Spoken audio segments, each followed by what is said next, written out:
Hey guys, Wyatt Claypool here. I predicted it, and now it's coming true. Mark Carney's Liberal Party is going to start having Liberal MPs resign on them, which is going to throw a big wrench into Carney's scheme to try and entice a couple more Conservative MPs to cross the floor and join his government.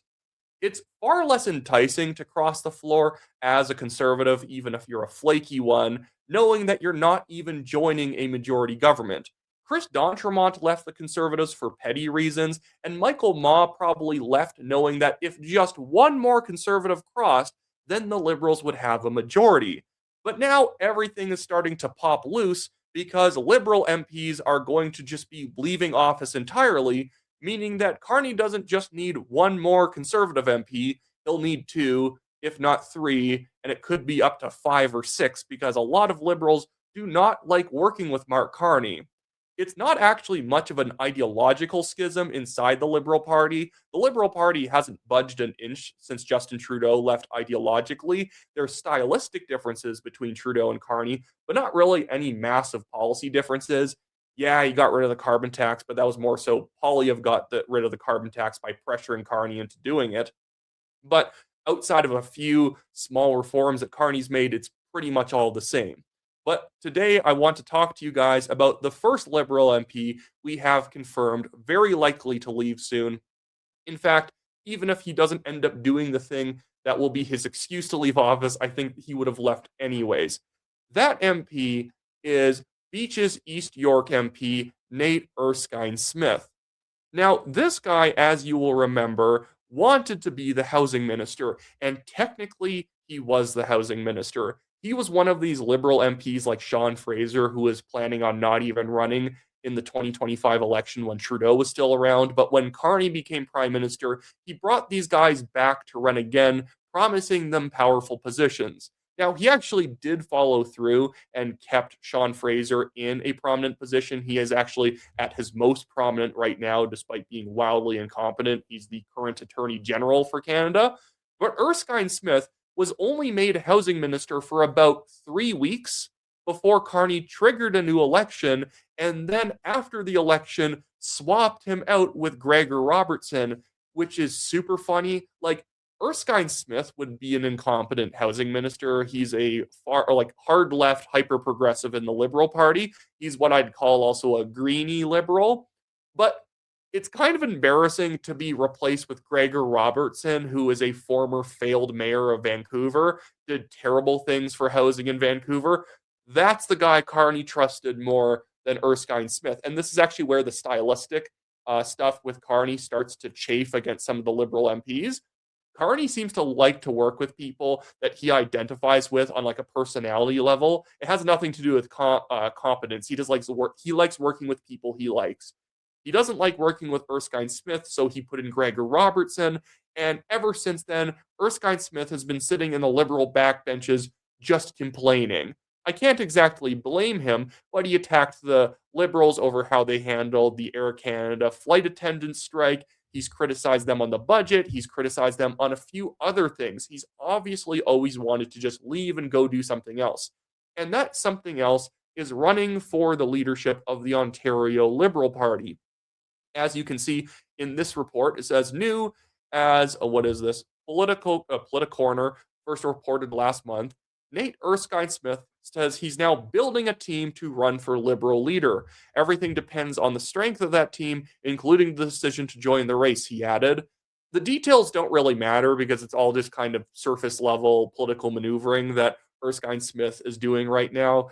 He's very clearly going to leave because I think he would leave even if this opportunity fell through because he obviously does not like working with Mark Carney. He openly takes shots at him. He feels betrayed. He even, I think, specifically said, I feel betrayed after he was removed as the housing minister. He has a good reason to potentially pursue the Ontario Liberal leadership. The Ontario Liberal Party may be second place when it comes to the overall vote count in the province, but they're in third place when it comes to the seats. And Erskine Smith actually ran for the Ontario Liberal Party leadership race last time against Bonnie Crombie. And although on first ballot he didn't have that much support, just 25%, although compared to everyone else in the race, it was good, he actually came very close on final ballot against Bonnie Crombie, her beating him 53% to 46%. And at the time, you can kind of forgive Erskine-Smith for losing because he was just sort of a Liberal MP at that point, not really that noteworthy, whereas Bonnie Crombie was the mayor of Mississauga for a few terms, so she had high name recognition and probably a lot of other political connections that made it quite easy to win, although still Erskine-Smith gave her a run for her money. And so it's not even just the potential that he might run. He is currently has a website up soliciting people to sign up for his leadership race, and nobody else is actually running against him yet. This is an open field for him, and if he gets in, I think nobody else bothers running. He's kind of like the Aaron Gunn for the Ontario Liberal Party. Aaron Gunn, of course, having kind of started helping with the BC Conservatives, but then he went federal conservative, and he didn't end up, he's not running in the BC Conservative leadership election, but he's a very prominent figure in BC Conservative politics. I think the only reason nobody else has gotten into this race yet is simply because they know if Nate runs, no one else is going to no one else is going to win. Plus, nobody really else wants the Ontario Liberal leadership who's a prominent individual. So the entire thing hinges on if Erskine-Smith runs or not. I think he absolutely will. He's saying that this all depends on the strength of his team. You don't even really need a strong team considering nobody else is even opposing him. Like the race opened up on December 17th, or I think it might have actually been somewhere in November that it became possible to sign up and run for the leadership, and still nobody's done it. The fact that nobody's done it for a couple months probably just means they're waiting to see what Nate does. But this is not the only person who is going to leave the Liberals. We also know guaranteed Chrystia Freeland is going to be leaving office in 2026 before July because she is going to become, I believe it's like the CEO and the president of the Rhodes Scholarship or the Rhodes Society, which requires her to move to Oxford, England. She is not coming back. She is obviously wants nothing to do with federal liberal politics anymore. Another person who's probably leaving is Stephen Guilbeault. He feels betrayed by Mark Carney, and he's not the personality who is going to sit in the backbenches after he resigned from cabinet and just sit there and be curmudgeon for the next 3 years. He's just going to leave. He has nothing left to do in federal politics. Another name that's probably going to be moving on, that is Jonathan Wilkinson, a Vancouver area politician who you would say is kind of part of the old Trudeau guard. And that's kind of a lot of the people who were thrown under the bus by Mark Carney when he first came in. He's ticked off several individuals, including people like Jonathan Wilkinson, because he doesn't really want them around. I think he sees them as Trudeau's people. The only thing that's really new in Mark Carney's government is he's like sidelined like 5, 6, or 7 individuals, and then he's kind of brought in some other outside people who usually were just sitting in the backbenches into his new government, or he brought in people who had never even run for the Liberals before, like, I don't even know, like Gregor Robertson's a good example, and that guy who used to be on CTV News, Evan Solomon, who nobody cares about. He's like the AI minister or something like that. A completely useless ministry. I don't know what he even does, but apparently he does something. So we have Guilbeault probably leaving. We have Erskine-Smith very, very likely leaving. Chrystia Freeland is a guaranteed leave in the next few months. Jonathan Wilkinson wants to become Canada's High Commissioner to the United Kingdom because Ralph Goodale is probably going to be stepping down from that role in the UK. And then I think I've also heard Melanie Joly might be leaving, and a couple of other individuals who, at this point, I think are just burnt out, and they are not helping their legacies by sticking around any longer.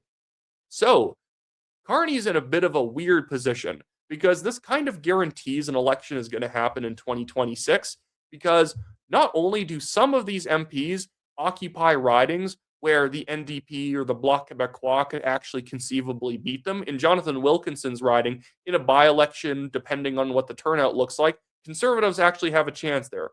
Before Wilkinson, it was a Conservative Alliance Reform riding, and yes, the demographics and the boundaries have changed a lot since then, but the fact that used to happen means in a by-election, depending on the turnout, it could still happen again.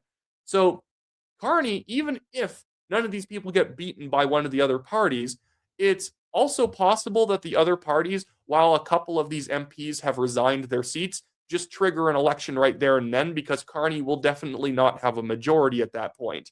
He will keep, maybe he gets a majority still, but he will constantly fall in and out of a majority position. So let's theorize here. If a conservative suddenly crosses the floor tomorrow and Carney technically has a majority, well, in 2 weeks' time, let's say Erskine-Smith resigns to go run for the Ontario Liberal Party leadership. We're out of a majority again. Freeland leaves, you're out of a majority. Maybe you end up replacing Erskine-Smith very quickly, and then another conservative crosses the floor. I don't know why we're talking about this happening. The two guys who left did it for like purely petty reasons, so I don't know who else it would be to leave at this point. I've heard really ridiculous names thrown around, and usually it gets debunked quite quickly. But even if another conservative ended up joining, okay, I guess they're in a majority again, but then Jonathan Wilkinson leaves and you're out of majority, and Stephen Guilbeault leaves and you're 2 or 3 seats deficit to a majority. And then the Conservatives, NDP, and the Bloc can just gang up and force an election. Plus, all of this is going to make Carney's government look very chaotic, constantly trying to scrounge for new MPs in order to hold on to power, trying to rely on floor crossers that makes them look really sleazy and anti-democratic. It's not a great position for Carney to be in. Carney should be very familiar with not being in very good positions, since he just put himself in one yesterday with his extremely stupid remarks about Donald Trump's capturing of communist dictator Nicolas Maduro. But that should be it for me today, guys. I don't think I need to harp on more about this topic. But all you need to know is that, yes, Carney is actually probably going to start having a very hard time in his government trying to get some sort of a majority together, or even being able to pass votes. By the way, the NDP leadership is going to wrap up sooner or later, I think in the next couple of months. So depending on when Erskine-Smith leaves, he might, as a bit of a screw you to Carney on the way out, is open up a riding that the NDP leader, a new NDP leader, if they're not a current MP, could actually potentially win. Rob Ashton or Avi Lewis could potentially win a riding like Beaches East York. The Conservative has never won that riding in forever, so of course Conservatives can't win. But in Stephen Guilbeault's, the Bloc used to have that riding, and the NDP used to have that riding before him. He was actually a kind of anomaly. Before him, in 2015, it was an NDP who held the riding for 2011 to 2015 or 2019. And then before that, it was Gilles Duceppe, the Bloc Québécois leader's seat. And then we've already talked about Jonathan Wilkinson. And then Chrystia Freeland's at one point actually was an NDP as well. So again, depending on the news cycle, Carney could lose some of these seats.